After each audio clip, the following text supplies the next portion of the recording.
Pois bem, sem mais delongas, eu quero pedir aos irmãos que abram as nossas Bíblias comigo.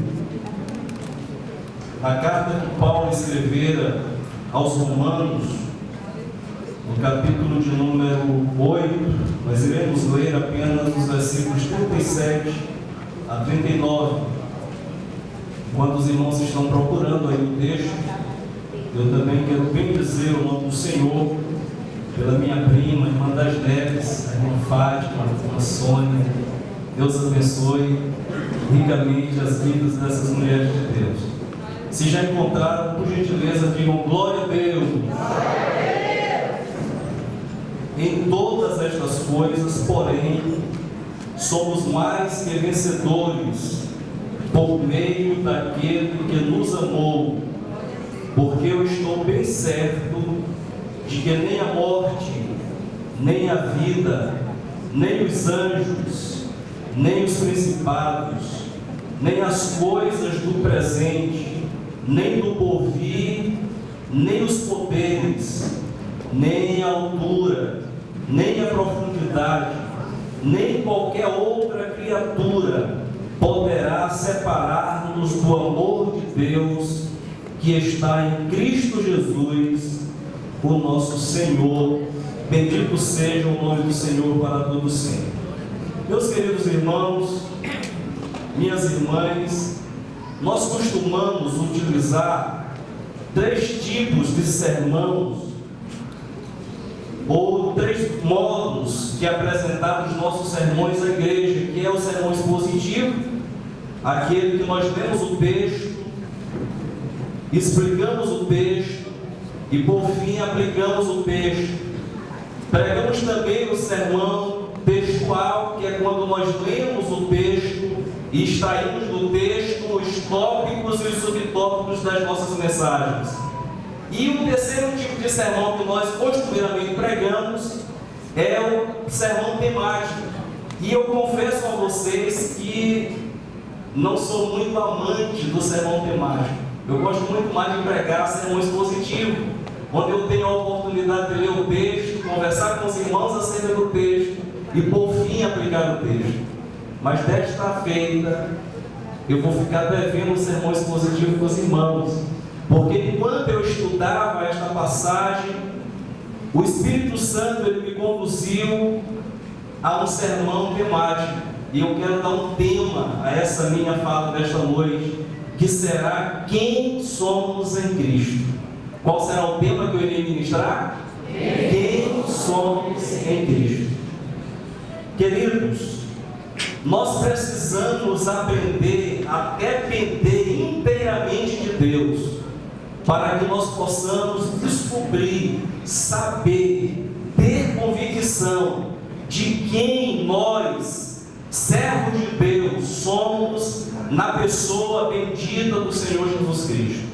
E antes de começar a discorrer sobre os tópicos desta ministração, eu quero que você entenda que nós não somos ninguém fora de Cristo. Além de não sermos ninguém, nós nada podemos fazer sem a ajuda de Cristo. Considere o fato de que as Escrituras elas afirmam que fora de Cristo não há salvação. E quando nós lemos, por exemplo, o registro histórico de Lucas em Atos dos Apóstolos, capítulo 4, versículo 12, ele vai nos dizer que não há dado entre os homens um outro nome pelo qual importa que nós sejamos salvos, a não ser o nome do Senhor Jesus Cristo. João, quando ele escreve o seu Evangelho, no capítulo de número 5, no verso 15, no versículo de número 5, na parte B do versículo, ele vai dizer que sem mim nada podeis fazer. Quando nós lemos ainda as Escrituras em Isaías, capítulo 64, versículo 6, lá tem um texto bastante emblemático, porque Isaías diz que todos nós somos como imundo, e todas as nossas justiças como trapos de imundície, e nós, meus prezados irmãos, murchamos como a folha, e como o vento as nossas iniquidades, elas nos levam para longe.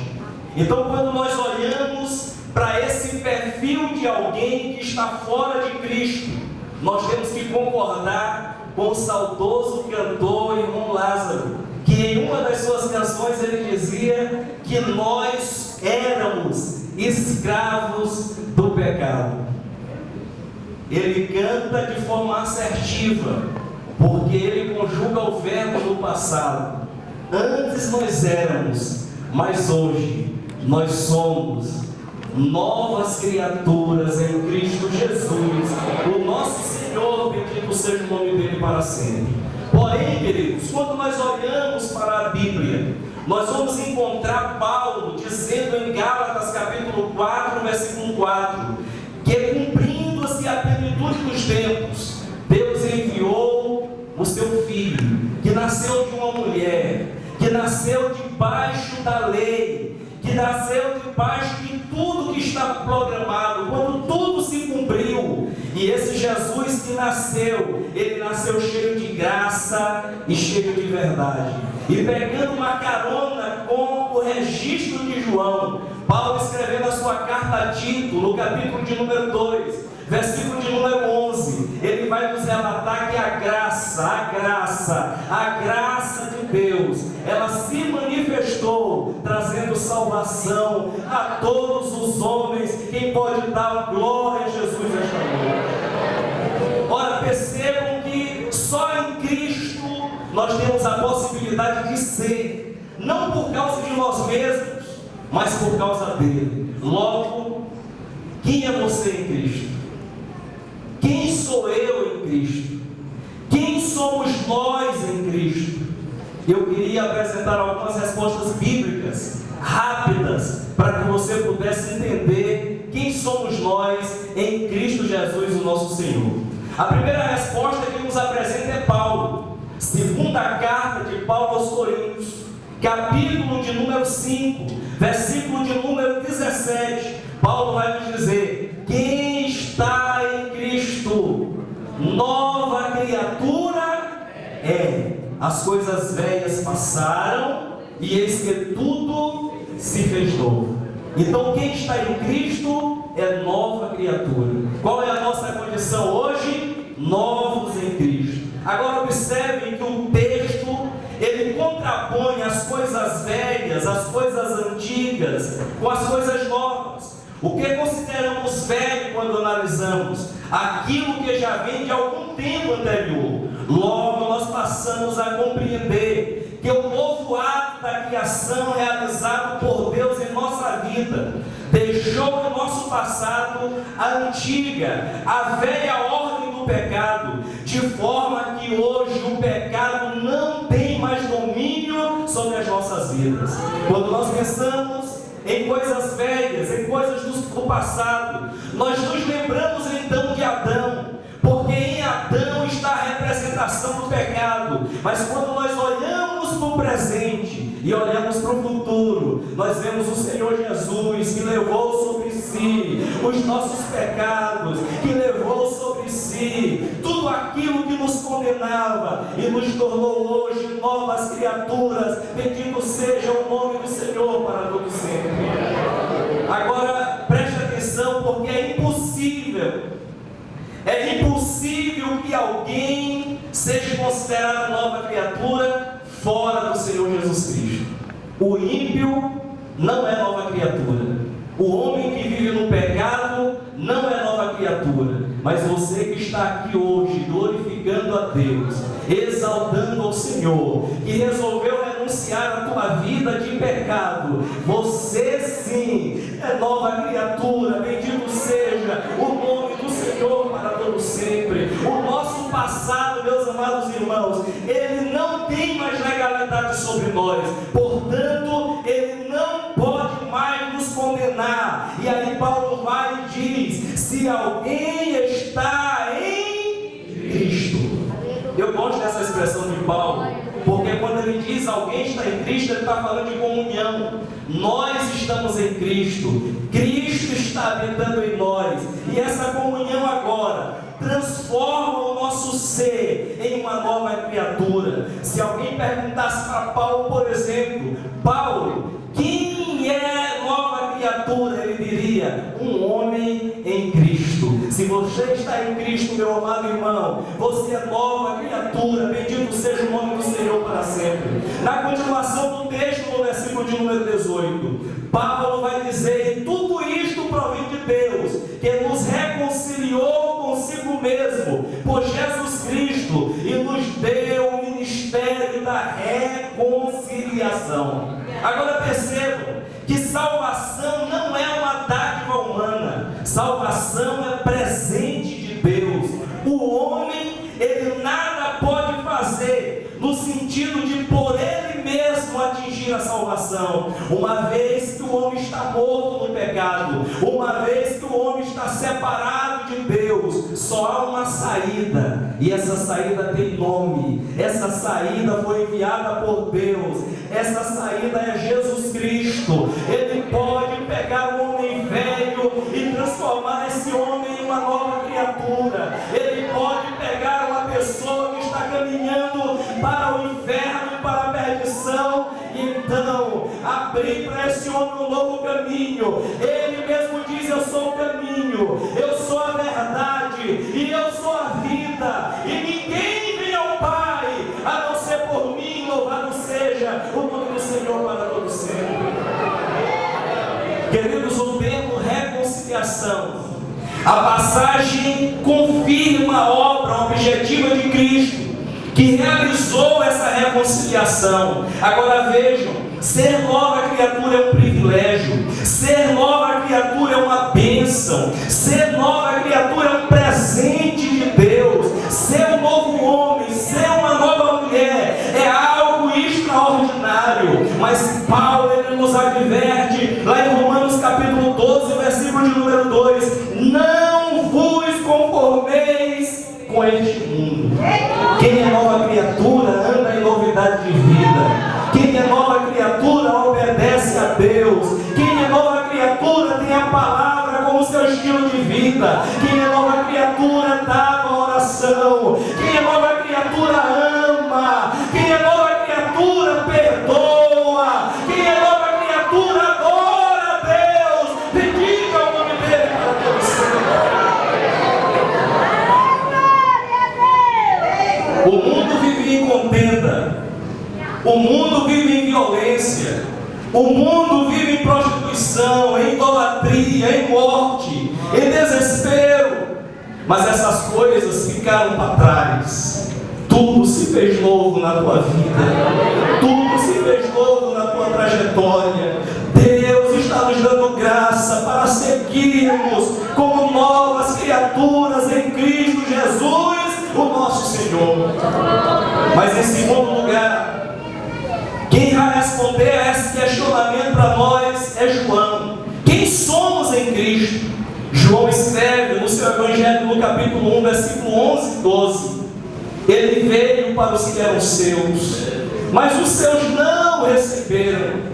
De forma que todos aqueles que o receberem, ele deu o poder de serem feitos filhos, filhos, filhos, filhos, filhos, filhos de Deus. Bendito seja o Senhor para todos sempre. Quem somos em Cristo? Somos novas criaturas. Mas porque somos novas criaturas, também somos filhos de Deus. Saímos da condição de rebeldia, saímos da condição de inimizade, saímos da condição de transgressores e recebemos agora a condição de filhos. Então foi por isso que Paulo, escrevendo aos Romanos, ainda no capítulo 8, do versículo 15 ao 17, ele vai dizer: porque não recebestes o espírito de escravidão, para outra vez estardes em temor, mas recebeste o espírito de adoção de filhos, pelo qual clamamos: Abba, Pai.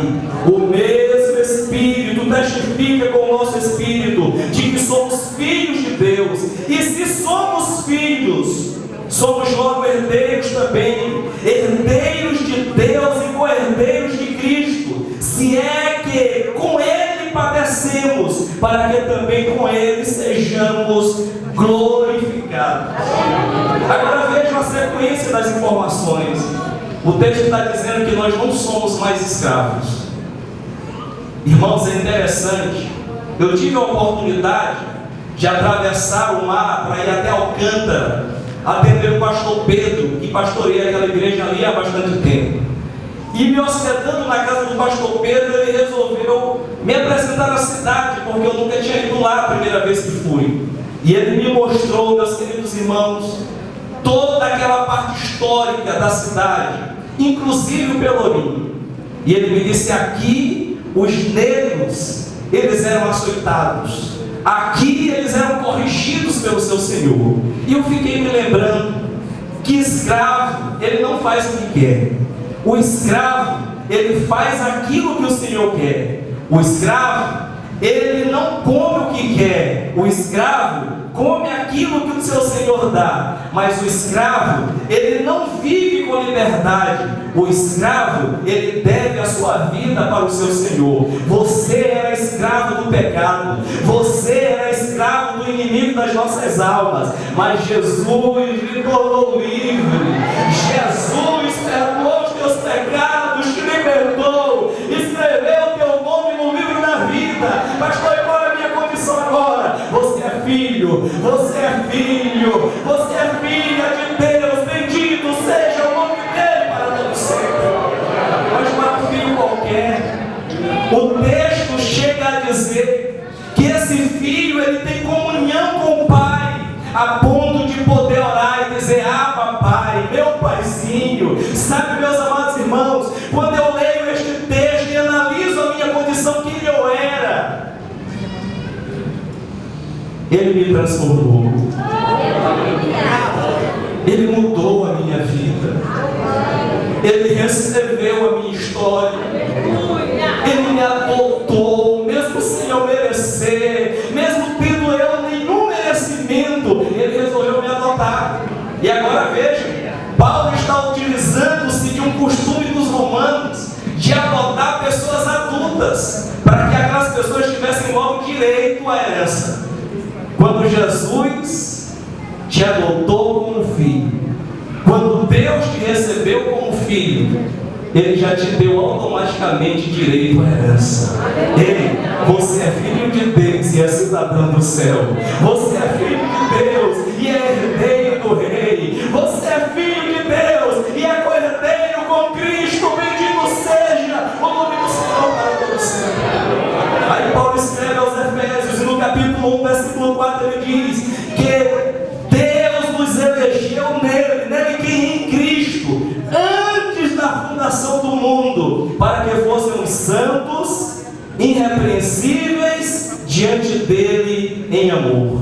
Somos herdeiros, somos co-herdeiros, somos eleitos. É por isso que o João, o apóstolo do amor, quando escreve a sua primeira carta, ele diz alguma coisa que marca a minha vida. Capítulo 3, versículo 1 e 2, ele diz: vede quão grande amor nos tem concedido o Pai, a ponto de sermos chamados filhos de Deus. Ei, você não merece, mas Ele está dizendo: tu é meu filho.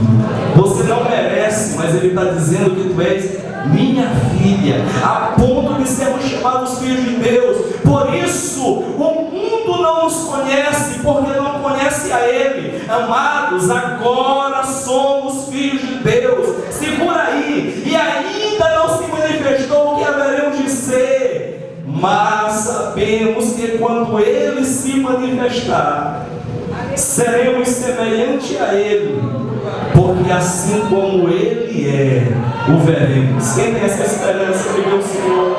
Quem tem essa esperança de ver o Senhor? Bendito seja o nome do Senhor para todo sempre. Em terceiro lugar, quem nos responde? Paulo continuou nos respondendo. Romanos capítulo 8, versículo de número 1.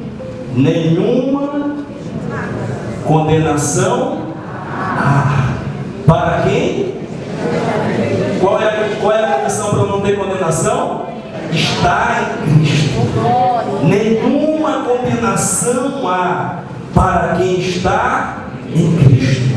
Nós somos livres de condenação. Nós somos livres de condenação. Meus queridos irmãos, estar em Cristo é estar livre. Esta é a nossa condição. Eu fico triste, às vezes, quando tenho a oportunidade de participar de algum velório, porque ouço as pessoas chorando perto do defunto, dizendo assim: até o dia final. Aquilo me causa tristeza. E eu explico para você porque o juízo final é um juízo condenatório. O juízo final é um juízo onde todas as demandas chegarão lá já resolvidas. O juízo final, a única coisa que vai ter é uma sentença a ser pronunciada: afastai-vos de mim, porque eu não vos conheço. Escute, meus amados irmãos, todas as demandas judiciais do juízo final já foram transitadas, julgadas. Será um tribunal que não haverá mais apelação. Mas graças a Deus, mas louvado seja Deus, bendito seja o meu Senhor, que não tem nenhum registro de condenação contra a tua vida, não tem nenhum registro de condenação contra a minha vida. Ele me justificou. Bendito seja o nome do Senhor para sempre. Aí eu me lembro de Jesus no seu ministério, João capítulo de número 8. Trouxeram uma mulher pega em adultério. Depois Jesus perguntou àquela mulher: mulher, cadê os teus acusadores? Todo mundo já tinha ido embora, pastor João. Ele disse assim: ninguém te condenou? Ela disse: não, ele nem eu também te condeno. Só tem um detalhe: vai e não peques mais. A Bíblia é linda, irmãos. João, no capítulo 3, versículo 17, que a gente não costuma citar, ele registra lá: porque Deus enviou o seu Filho ao mundo, não para condenar o mundo. Ele enviou o seu Filho ao mundo para salvar o mundo do seu pecado. Jesus é a resposta de Deus. Jesus é a graça que Paulo disse que se manifestou. Jesus é a solução para que eu e você sejamos livres de toda a condenação. Bendito seja o nome dele para todo sempre. Mas em último lugar, meus queridos irmãos, quem somos em Cristo? Aí nós vamos para o texto que nós lemos. Em Cristo, Paulo vai nos dizer no versículo 37: em todas estas coisas, porém, somos mais do que vencedores. Somos mais do que vencedores, por meio daquele que nos amou. Às vezes eu fico preocupado com uma igreja que diz ser mais do que vencedora, tem a atitude de quem é derrotado. Satanás, irmãos, ele já perdeu faz tempo. Eu vou repetir: Satanás já perdeu faz tempo, mas ele não se conforma que ele perdeu a batalha. E você é mais do que vencedor, e fica chorando pelos céus.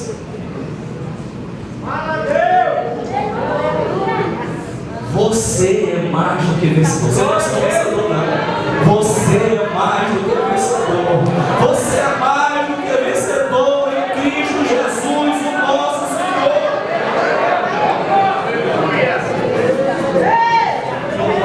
Você não está mais preso às suas derrotas do passado.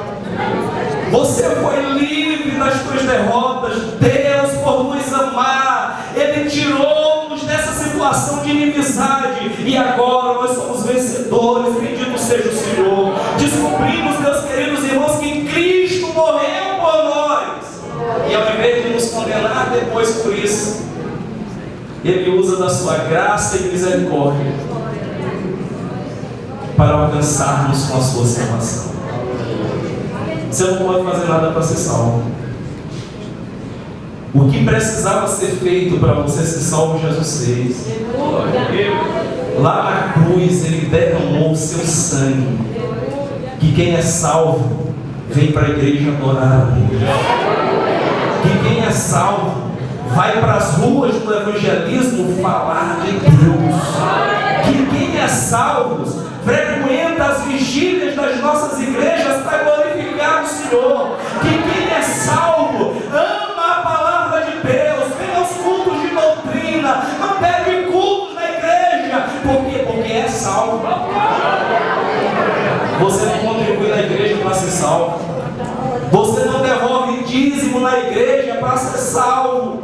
Pelo contrário, você devolve teu dízimo e tuas ofertas porque você é salvo. E quem é salvo procede assim. Estamos fazendo confusão, mas a Bíblia é um livro que esclarece, que nos dá entendimento. A salvação que nós recebemos, ela não custou nada para nós, mas escute por bondade, ela custou tudo para o meu Cristo. Ela custou tudo para o meu Cristo. Bendito seja o nome do Senhor para todo sempre. Talvez você não entenda, mas a Bíblia diz que Jesus foi dado por Deus. Ele era o único, ele era unigênito, e mesmo assim Deus o deu no teu lugar. Aquela cruz era minha, aqueles cravos eram meus, aqueles sofrimentos passados por Jesus eu teria que passar, mas ele me substituiu. Olha, eu estava estudando alguma coisa acerca de um salmo que eu ia ministrar. Eu achei uma colocação muito interessante. É que quando alguém quer fazer alguma mudança lá no Oriente usando camelo, eles treinavam os camelos e os camelos se abaixavam perto da carga e o dono então rolava a carga para a costa do camelo. E se você fizer isso uma aplicação para a tua vida, Jesus hoje está bem pertinho de ti dizendo assim: rola a tua carga, eu quero te ajudar a carregar a tua carga. Por que está carregando carga tão pesada se não tem alguém que está do teu lado dizendo: eu te ajudo, eu te esforço, eu sou contigo, eu quero conduzir por você. Bendito seja o Senhor para sempre. Em algum momento da nossa vida, em algum momento da nossa história, nós vamos perder, nós vamos sofrer derrotas no nosso corpo, nós vamos passar por sofrimentos, por angústia, por dor. Isso não vai tirar o nosso mérito de sermos mais que vencedores em Cristo. Aleluia! Por quê, pastor? Porque ser mais do que vencedor não é ganhar todas. É você lutar a exaustão. É você buscar força quando você não tem força. Ah, deixa eu te dizer, nós não ganhamos as nossas guerras porque somos fortes. Nós não ganhamos as nossas guerras porque somos muitos. Nós não ganhamos as nossas guerras porque somos treinados. Nós a ganhamos porque temos um Deus que é poderoso, poderoso, poderoso, poderoso, e que nos faz mais do que vencedores em Cristo Jesus, o nosso Senhor. E não adianta nos perseguir. Pastor, por que não? Perseguiram os judeus do Egito. E quanto mais carga de trabalho eles carregavam, quanto mais sofrimento eles passavam, mais eles cresciam e enchiam a terra. Mais eles cresciam e enchiam a terra. Mais eles cresciam e enchiam a terra. Aquilo perturbava o povo egípcio. Vão ficar perturbados conosco. Aí a terra vai continuar crescendo, pastor Estevam. Aí a terra vai continuar crescendo, pastor Félix. Nós vamos continuar dizendo que Jesus salva, que Jesus cura, que Jesus batiza com o Espírito Santo, que Jesus leva o homem para o céu. Quem está disposto a fazer isso, levante a mão para o céu e adore ao Senhor. Às vezes quando as lutas vêm, nós travamos. Principalmente quando nós somos hostilizados, criticados, oprimidos, ou até rejeitados. Quando você faz tudo que está ao teu alcance, parece que você não consegue agradar ninguém. E não agrada por quê, pastor? Porque essas pessoas, muitas das vezes, irmãos, elas não fazem nada. Muitas das vezes ela não tem graça de Deus para fazer, mas ela resolveu pisar no teu carro. Eu vou te dizer hoje, fica tranquilo. Aleluia! Fica tranquilo, descansa no Senhor. Por que eu devo descansar no Senhor? Porque Ele está agindo em teu favor. Ele está lutando por ti. A palavra hoje é: confia no Senhor. Entrega o teu problema ao Senhor. Descansa no Senhor esta noite. Ele está entrando com providência. enquanto você glorifica aqui, enquanto você louva aqui, enquanto você adora aqui, Ele entra lá na tua casa, no teu casamento, no teu trabalho, na tua empresa, e Ele te dá vitória, vitória. Só quem quer receber vitória de Deus esta noite, levante a mão para o céu comigo, adore ao Senhor. Jesus não prometeu nada de flores, irmãos. Em João capítulo de número 16, 33, ele diz que no mundo nós teríamos. Tem bom ânimo, levante a tua cabeça. Tem bom ânimo, levante a tua cabeça. Porque tem vitória, tem vitória. Deus está fazendo coisa nova, Deus está fazendo coisa grande, Deus está agindo em teu favor. E eu passo agora a concluir a minha mensagem. Paulo dá continuidade a esse texto dizendo: quem tentará acusação contra os eleitos de Deus? Quem nos condenará? Quem nos separará do amor de Cristo? Pense comigo. Paulo ficou lembrando das coisas que eram mais comuns naquele dia. E ele fala da tribulação, angústia, perseguição, fome, nudez, perigo, espada. Aí ele vai além. Ele diz morte, vida, anjos, principados, coisas presentes, coisas do porvir, poderes, altura, profundidade, ou qualquer outra criatura. Aí ele chega a uma conclusão: nada, nada, nada, nada, nada poderá nos separar do amor de Deus que está em Cristo Jesus. Nós estamos nele, Ele está em nós, somos novas criaturas.